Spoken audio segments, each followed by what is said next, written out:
তিনটি জিনিস এমন রয়েছে যাদের দিকে তাকাইলেই আল্লাহ পাক সওয়াবের ঘোষণা দিয়েছেন। আপনার আমল করার দরকার নাই, শুধু সুনজরে তাদের দিকে তাকাবেন।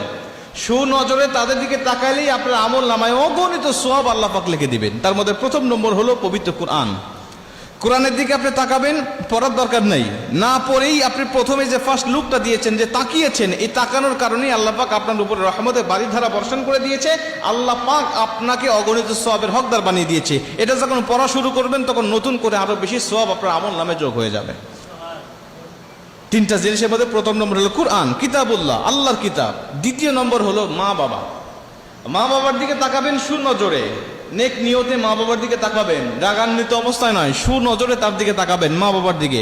নবীজি বলছে মা বাবার দিকে, বিশেষ করে মায়ের দিকে যখন কোনো ব্যক্তি সুনজরে তাকায়, আল্লাহ পাক তার আমল নামায় কবুল হজের সওয়াব দান করে দেয়।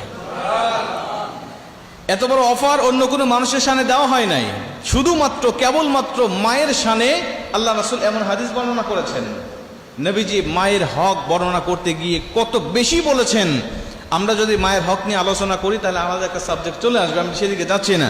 তাহলে তিনটা জিনিসের দিকে তাকালে সওয়াব হয়। তার মধ্যে প্রথম নম্বর হলো কিতাবুল্লাহ, আল্লাহর কিতাব। দুই নম্বর হলো মা বাবার দিকে তাকাইলে সওয়াব হয়। তিন নম্বরে নবীজি বলছেন খানায় কাবার দিকে, আল্লাহর ঘরের দিকে যখন কোনো মানুষ নেক নিয়তে তাকায়, আল্লাহ পাক সঙ্গে সঙ্গে তার উপরে কমপক্ষে 20টা রহমত তার উপরে নাজিল করে দেয়।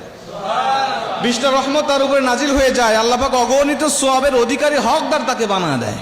ওই চোখ কত ধন্য যেই চোখ সরাসরি খানায় কাবা দেখেছে। ওই চোখ কত ধন্য যেই চোখ সরাসরি আল্লাহর ঘরকে দেখেছে, আল্লাহর ঘর তাওয়াফ করেছে, নবীজির রওজা মোবারক জিয়ারত করেছে। তার থেকে ধন্য ব্যক্তি আর কি হতে পারে? খানায় কাবার দিকে তাকাইলে এত সওয়াব কেন? খানায় কাবাকে আল্লাহ পাক এত মর্যাদাপূর্ণ কেন করলেন? কারণ এটা আল্লাহর ঘর। নবীজি বলছেন যখন কোনো ব্যক্তিকে কবরে রাখা হয়, কবরে রাখার পরে ওর নজরটা যদি থাকে খানায় কাবার দিকে, অর্থাৎ কেবলা দিকে, আল্লাহ পাক তার কবরের আযাবও মাফ করে দেয়। এখন বলতে পারেন হুজুর আমাদের সমাজে তো অনেক মানুষ মারা যায়, সবার মুখটা কেবলা দিকে আমরা করে রাখি।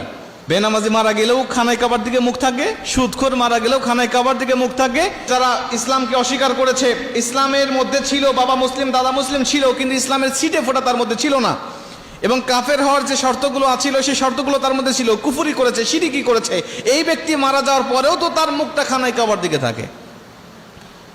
নবীজি বলছেন সবার মুখ যদিও খানায় কাবার দিকে থাকে, কিন্তু কবরে যাওয়ার পরে ফেরেশতারা তাদের মুখটা খানায় কাবার দিকে রাখে না। যারা খানায় কাবার সাথে, আল্লাহর সাথে, ইসলামের সাথে যাদের ছিটি ফোটা কোনো সম্পর্ক ছিল না, তাদের মুখটাকে আল্লাহর ফেরেশতারা খানায় কাবার মুখ দিক থেকে ঘুরিয়ে তাদেরকে অন্যদিকে করিয়ে দেওয়া হয়।